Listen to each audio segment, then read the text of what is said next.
November 11th, 1943, 0530 hours.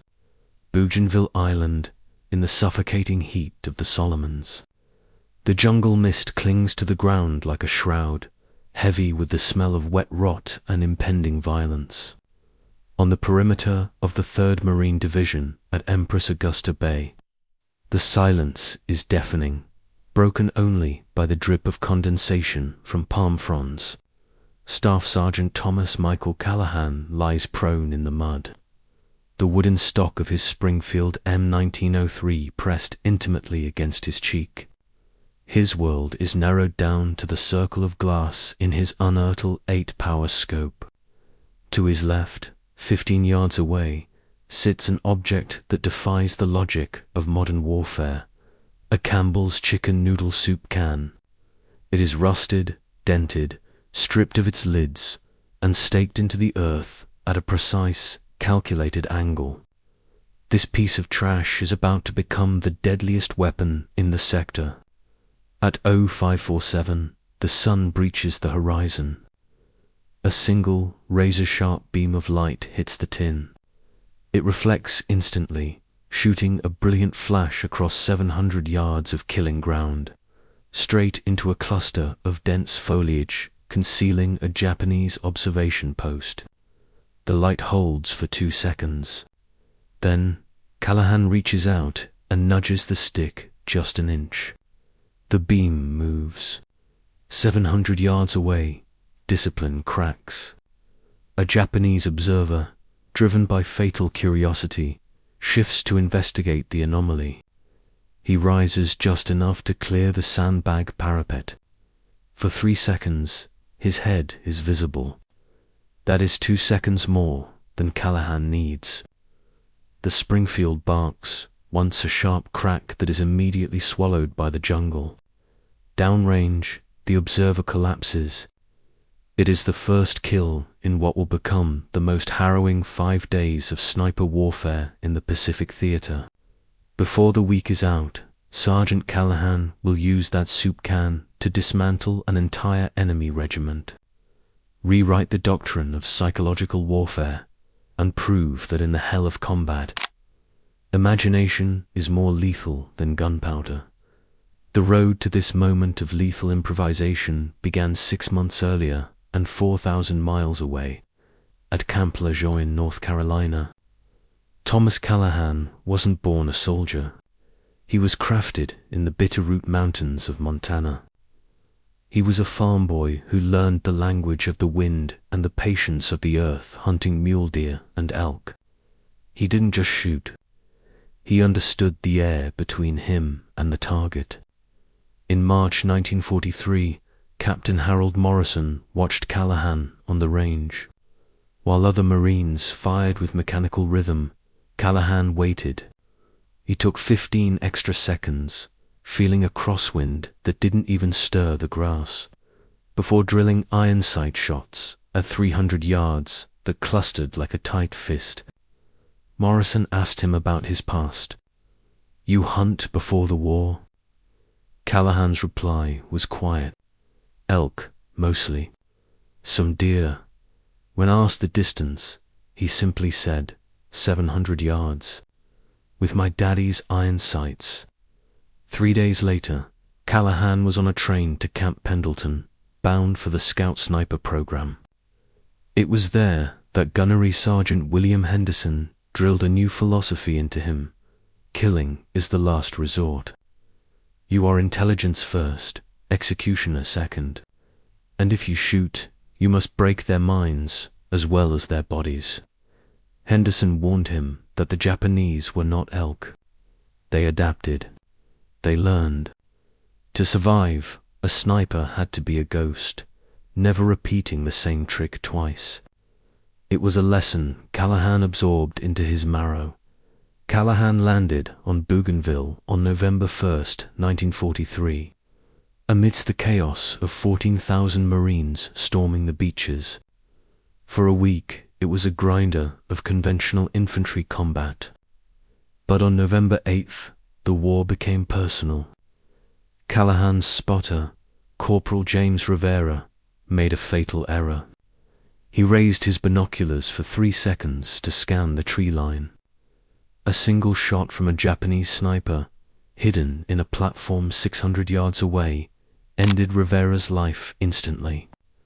Callahan lay motionless for 30 minutes, the grief burning cold in his gut. He didn't fire back blindly. He didn't call for mortar. He lay there and analyzed the geometry of his friend's death. He realized the enemy sniper was perfect, too well hidden, too disciplined. A direct duel was suicide. Callahan needed to force the enemy to reveal himself.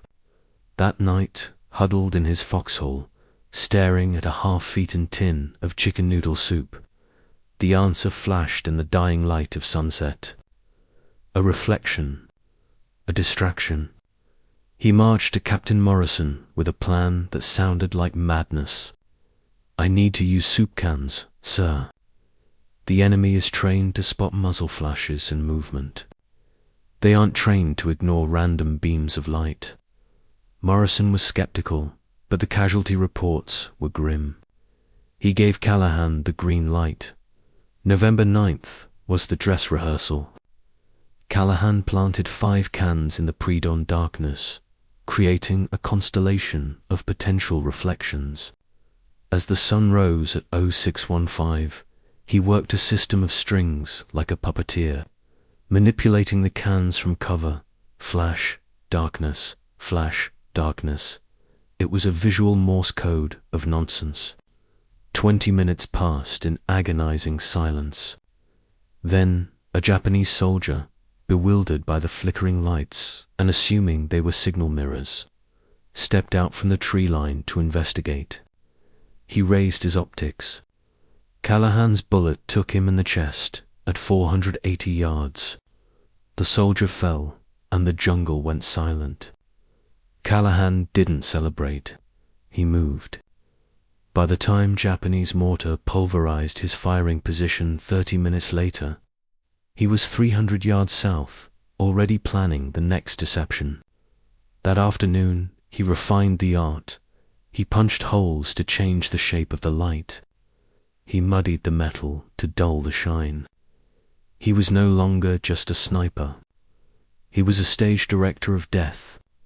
Lieutenant Colonel Michael O'Brien, hearing the reports, gave Callahan a dedicated security team and a 5-day window. "You have free rein," O'Brien said. "Show us what this trash can do." By November 10th, Callahan had turned the jungle perimeter into a hall of mirrors. He identified 7 sniper hides and set his traps. At 0745, he orchestrated a sequence of flashes that mimicked a pattern. Flash, flash, pause. Flash, flash, pause. To the Japanese watchers, this wasn't nature. It was human. It was a code. 2 soldiers emerged from a bunker, arguing over the lights, pointing. Callahan, positioned at a 90-degree flank, watched them focused entirely on the cans. They never looked at the man who had killed them. 2 shots. 2 kills. By sunset, 9 enemy combatants lay dead. The Japanese, rigid in their training, had no manual for this. They were fighting a ghost who fought with sunlight.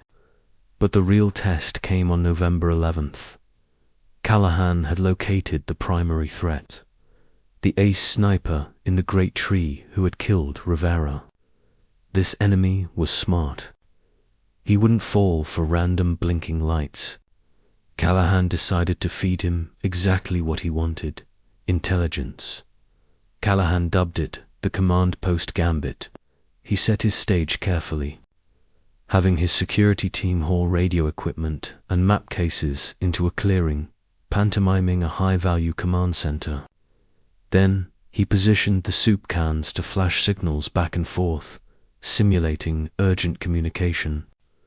To the Japanese sniper, this was a golden targeter, vulnerable American HQ.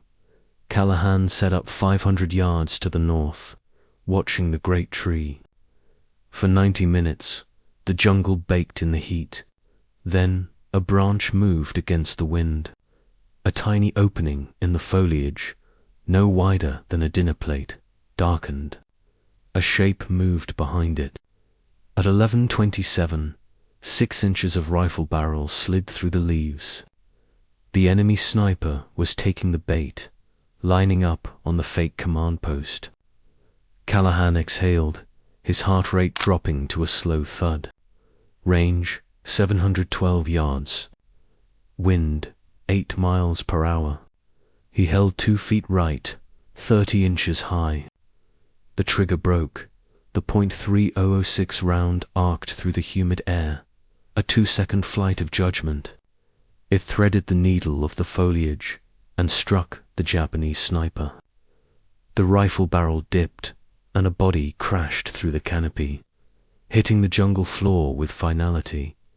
But war is a living thing, and the enemy adapts. By the afternoon of November 11th, the Japanese realized the lights were a trap. They stopped looking. They locked down. Callahan saw the shift and knew he had to escalate. If they wouldn't look at the lights, he would force them to look at what the lights represented. On November 12th, he deployed 8 cans, synchronizing them to simulate a massive troop movement signal network. It looked like an invasion was imminent. The Japanese commander, Major Takeshi Yamamoto, was paralyzed. His diary would later reveal his despair. Enemy employs unknown signaling. Casualties mount. Impossible to distinguish deception from reality.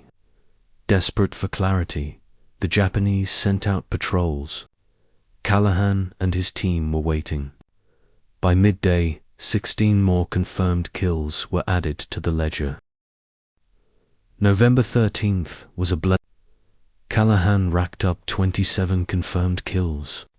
He was inside the enemy's OODA loop, cycling through gambits faster than they could process.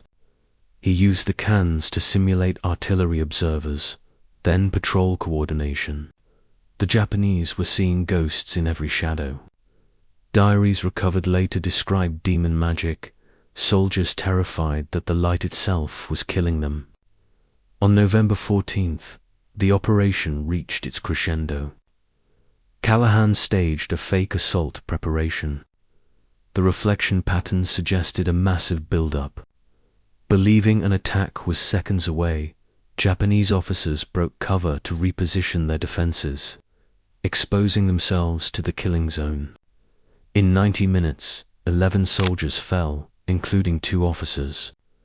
The enemy chain of command was shattering, but the jungle had one more card to play. On November 15th, the weather turned. Heavy, low clouds choked the sky. No sun meant no reflections. The soup cans were useless. Callahan didn't blink. If he couldn't use light, he would use sound. He took empty ammunition, tins larger, louder, and filled them with pebbles. He strung them up in the brush and rigged pulley lines. He created a symphony of rustling, clanking, and movement that sounded exactly like a clumsy American patrol. The Japanese, already on edge, heard the noise and fired. They revealed their positions. They stood up to spot the intruders. And Callahan, invisible in the grey mist, took them down one by one. The final kill came at 15:45. A Japanese officer, trying to make sense of the phantom noises, stepped out with a map. Callahan ended his war from 630 yards. At 1600 hours, exactly 5 days after it began, Callahan withdrew. The final tally was staggering: 112 confirmed kills. But the numbers didn't tell the whole story. He had blinded the enemy regiment, frozen their command structure, and sown a terror so deep that Japanese soldiers refused to man their peepholes. Major Yamamoto's final entry before his death summarized the devastation. The American demon sniper has destroyed us. My men are afraid of the light. We are fighting a phantom. Callahan was pulled from the line, physically shattered but tactically vindicated.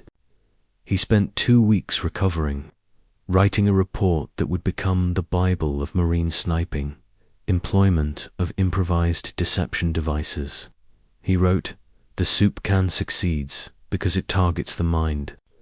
It forces the enemy to choose, ignore the threat and operate blind, or investigate and die." By January 1944, shiny metal plates were standard issue for Marine snipers across the Pacific. The Callahan trick had become doctrine. Thomas Callahan survived the war, but he left the killing behind on the beaches. He returned to Montana, becoming a high school teacher, a man who taught children to think creatively, just as he had in the jungle. He rarely spoke of the 112 men he killed. In a rare interview years later, he said, "Necessary doesn't mean proud. I'm proud we won. I'm proud my guys came home. But the rifle is just a tool. The real weapon is the mind." He died in 2003, a quiet hero whose legacy is preserved in the glass case of a museum in Virginia Springfield, rifle and 3 rusted, dented Campbell's soup cans. They sit there as a testament to the fact that in the darkest hours of history, American ingenuity weaponized the sunlight, and a farm boy with a piece of trash changed the course of a battle. This is the story of how the 3rd Marine Division didn't just outgun the enemy, they outhawed them.